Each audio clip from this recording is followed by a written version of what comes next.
There are over 130 bosses in Boletaria, Lordran, Drangleic, Lothric, and Yharnam combined, and needless to say, you're gonna get some amazing bosses, some easy ones, and of course the really difficult ones. We've already covered the top 10 best bosses in the Souls series, so now we're gonna check out the worst of the lot. Now, before we start, please remember that this video is simply my opinion and is in no way objective. Now strap in, try your best not to vomit at how awful these bosses are, and let's get on to number 10. Number 10, PHALANX. I understand that Demon's Souls is the first ever Souls game and that in general the boss quality is sure to be lower than the later games in this series, but my god. Appearance wise, I think PHALANX is pretty cool. It's a blob surrounded by blobs that have shields and spears just like a Roman phalanx. They do their best to defend the main blob in the center, which doesn't have too much health and has a very big weakness to fire, and that's pretty much it. You can tank the majority of the damage from the smaller blobs, which are the only things in the arena that can attack you, by the way, and just sort of mash R1 in the center to kill the boss. It's not very interesting. If you manage to kill all of the smaller blobs, the main one can do absolutely nothing but try to slither away from you in fear. I understand where they were trying to go with this boss, but it does not work. The giant blob in the middle has the health bar and it isn't even a threat. Not to mention that if you explore the Boletarian Palace enough, you've likely found the plethora of turpentine and fire bombs available, which makes this fight even more of a joke. Unfortunately, the first boss of Demon's Souls' main game is nothing to get excited over, and for those reasons, I think it deserves a spot on this list.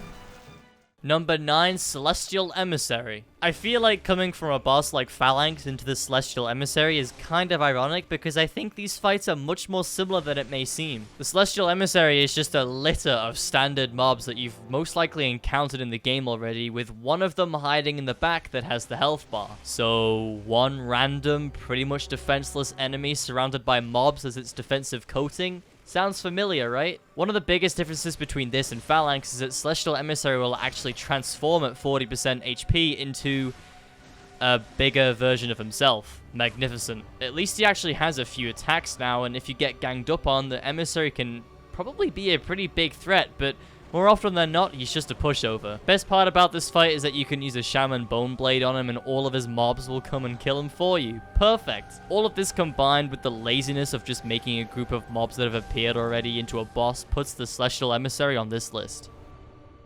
Number 8, Royal Rat Vanguard. Hey look, once again, two bosses that I feel are tied together somewhat. The Royal Rat Vanguard boss fight contains rats. A lot of rats. None of them are different, they're just standard rats that approach you and try to bite you in order to inflict poison damage. Riveting. The health bar for the Vanguard doesn't even appear until after you've killed 10 of the normal rats, and even when it does, you're probably left confused for a few seconds, wondering what the hell the Vanguard even is. Well, it's another normal rat, except this one has hair on its back. That's it. I don't think I need to explain this fight much more. They just vomited a bunch of standard rats into a frustratingly cramped arena and said, hey, let's force them to kill some before we actually give them a fight. This fight's also pretty annoying because if you get ganged up on, the rats will inflict poison damage on you, which lasts forever, so you better be prepared to try and cure it, which can also be frustrating to do if you get stunned by any hit because there's so many rats in the arena at one time. Finding a healing window can be really hard. Thankfully, they all flee as soon as you kill the Vanguard, and they have some pretty good music in Scholar of the First Sin, but that's all I can really say is redeeming about this atrocious battle.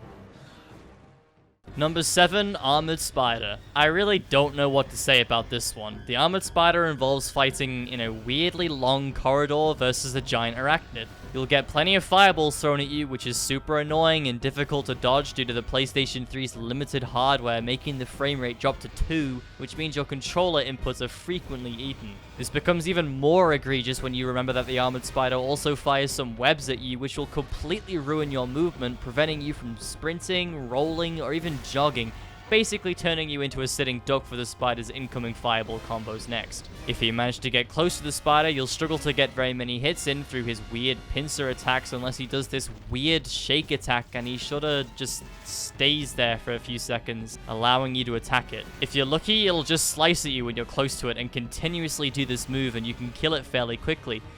Or if you're unlucky, he'll spam this irritating giant AoE attack that has the absolutely riveting dodge method of running away.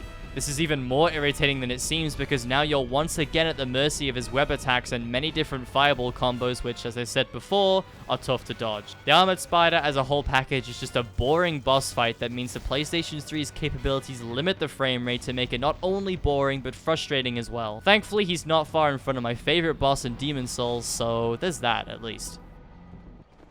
Number 6, Moonlight Butterfly. I think how entertaining this boss is depends a lot on your build. If you're running miracles or archery, then this fight can be ended fairly quickly by just shooting at him and dodging occasionally, and boom, the fight's over without much hassle whatsoever. Oh, what's that? You don't like waiting and doing absolutely fucking nothing for 2 minutes? Well, too bad! If you're running melee, I hope you're ready to do absolutely nothing but roll very occasionally and wait for it to come down and heal itself. And that's literally what this fight is. The only attacks it has involve shooting beams of light at you, some of which are easy as hell, some of which feel completely RNG dependent to dodge. If you have high magic defense, it makes this fight even more easy and probably even more boring because you potentially don't even need to dodge anymore. So the boss finally comes down to heal and you can deal some damage to it. If you don't have the DPS to deal any significant amount of damage, you're just going to be sitting there questioning your existence because it actually heals itself whenever it goes and eats. I also haven't mentioned that there's an attack that means he flies over you and shoots a beam at you at the same time. This can feel extremely cheap to get hit by because even if you're locked onto the butterfly, you have nothing but audio to cue your dodge because you could barely even see it. But hey, it looks cool.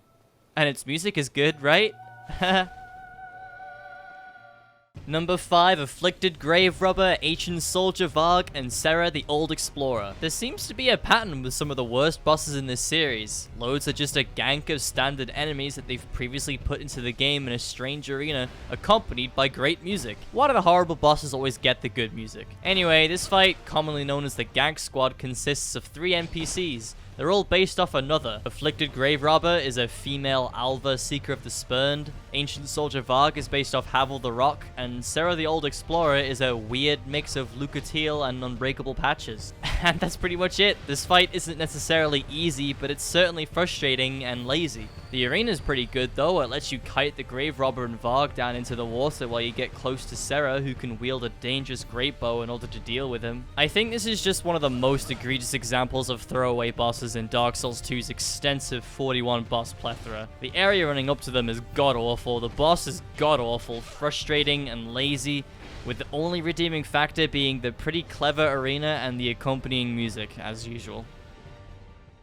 Number 4, Half-Light Spear of the Church. And I'm talking about both the PvP Spear of the Church and the Half-Light PvE fight itself. Both are completely garbage, and I'll explain why. But first of all, you have to sit through an unskippable lecture from Judicator Argo that feels like it lasts longer than the boss fight itself. Just perfect. Exactly what I wanted. I've already listened to this many times because the boss has killed me and I'm on New Game Plus 7, but who cares, right? Only way to skip this is to kill Argo, which is just not worth it and is an unpleasant experience in and of itself. Then, after all this, he dies and summons a Painting Guardian. Cool, nothing special here. These Painting Guardians are stun-locked masters, so you can often find yourself just dying to the seemingly endless combos, but we don't talk about that. Once you've killed this Guardian, either an NPC called Half-Light will spawn, or a player will be summoned with the name Spear of the Church. This fight goes against all ethics of PvP in Souls, completely disabling one player to even have the option to heal, and also giving him another Painting Guardian halfway through the fight that can heal and stun-lock the player for them is just terrible.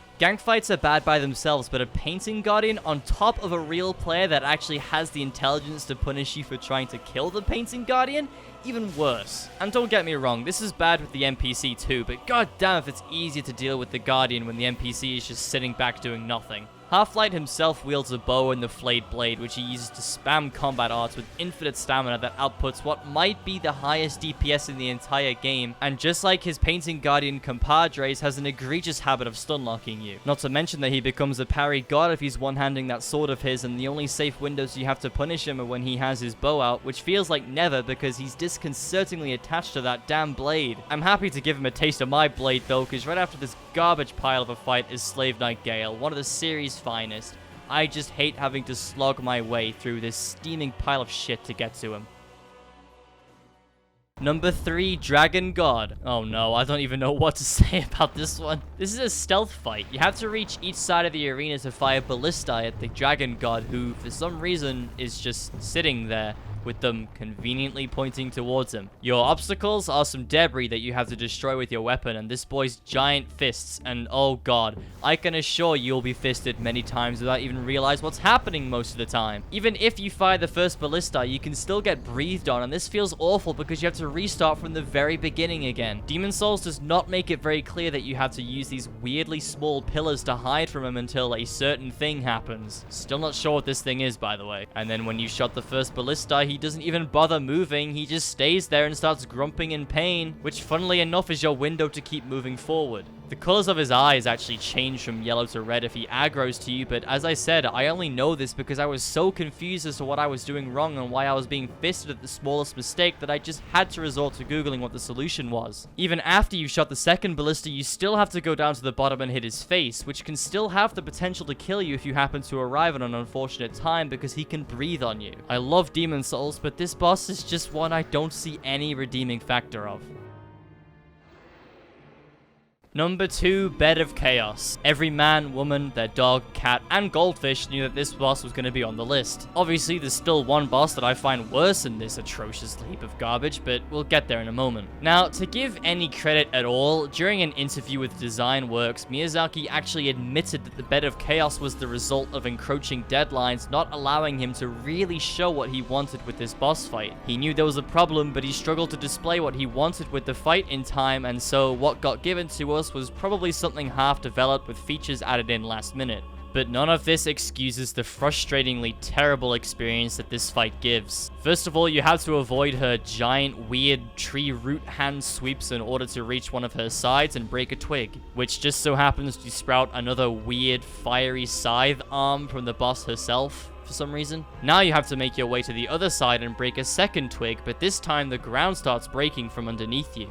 I normally wouldn't mind this, but you're basically forced to do platforming in a Dark Souls game, and the ground is broken in such a sudden way that it's almost impossible to anticipate without painstakingly memorizing the patterns. In amongst all of this, the bed is ready to sweep you into these holes with her giant tree arms, and boom! Instant, pretty much unavoidable and frustrating death! Time to run all the way back, only to have the same thing happen again and again. After the second route has been destroyed, the bed gets access to several new attacks, all as bullshit as each other, that typically involve RNG fire AoEs, getting hit by a random, completely untelegraphed fiery scythe, only to be knocked into yet another hole and a rain of meteors. Once you finally manage to get both routes, you have to make your way to the center, but even more ground is removed from underneath you and you have to make a weird jump to a route. Then you punch a 1 HP bug to end the fight. Absolutely exhilarating. 10 out of 10 boss fight. Wish it never ended. Would fight again. Oh, and one more thing. It's a compulsory boss to finish Dark Souls. At least I don't have to say that about our number 1 entry, but before we go there, I'd like to shout out my Twitch channel over at twitch.tv/mynameiscosmic. I play way too much Soulsborne, and I would love to see you there. And number 1, Royal Rat Authority. There simply aren't enough words in the English dictionary for me to adequately describe my unadulterated hatred of this boss fight. The battle's outcome is determined in the first 10 seconds of aggroing the little dog rats. They inflict Toxic onto you, and Toxic is even stronger than ever in Dark Souls 2, and you definitely do not have the time to sit there and heal yourself of it, or even drink a swig of Estus when you've only got 6 or 7 seconds to kill the dog rats before Authority joins the fray. So, essentially, the little dog rats are the boss. If you can kill them in one swoop, the fight is fairly easy, but still just as frustrating, but if they stay alive, a disgusting combination of swipe attacks from the Authority, giving them invincibility frames galore while they're on the ground, dealing pathetic damage to them, and the fact there's multiple of them makes this fight so absurdly annoying. So let's say you do manage to kill the dog rats, what then? Well, you have to fight the Royal Rat Authority, who is another dog rat. He has access to a few attacks that involve charging at you with random timings that can feel so cheap to get hit by sometimes, and his character model turns in such a strange way that the standard strategy of staying underneath him is also made frustrating because it can be hard to land hits on his weird lanky legs. They'll look like an easy target, then whoops, he's turning around to try and hit you with no obvious animation, and now the leg is inaccessible until you get closer and repeat the entire process. What a shame! At least with Bed of Chaos, you can actually sit at the side of the arena if you haven't taken out the second route yet, and you can cheese her by throwing firebombs very precisely at the roots, but in this fight, there's none of that. The fight's outcome is determined almost immediately by some randomly thrown in dog rats that can inflict deadly toxic so quickly and easily that it is nothing but a bad experience for everybody involved. I would rather fight Bed of Chaos blindfolded using only my little toe on the controller than fight the Royal Rat Authority on Soul Level 1 ever again, and for these reasons I think he is well deserving of his spot as the worst, most terrible, and abysmal boss in the Dark Souls series. And that's it, the top 10 worst bosses in the Souls series in my opinion, ranked. I hope you enjoyed. Please remember that this video is just my opinion, and if I shit on your favorite boss, that's fine. You don't need to be a bully about it. Let me know which bosses you think are the worst in the comments below, and be sure to check out my Twitch as well as my other boss ranking videos here on the channel. Thanks for watching everyone, I'll see you all next time.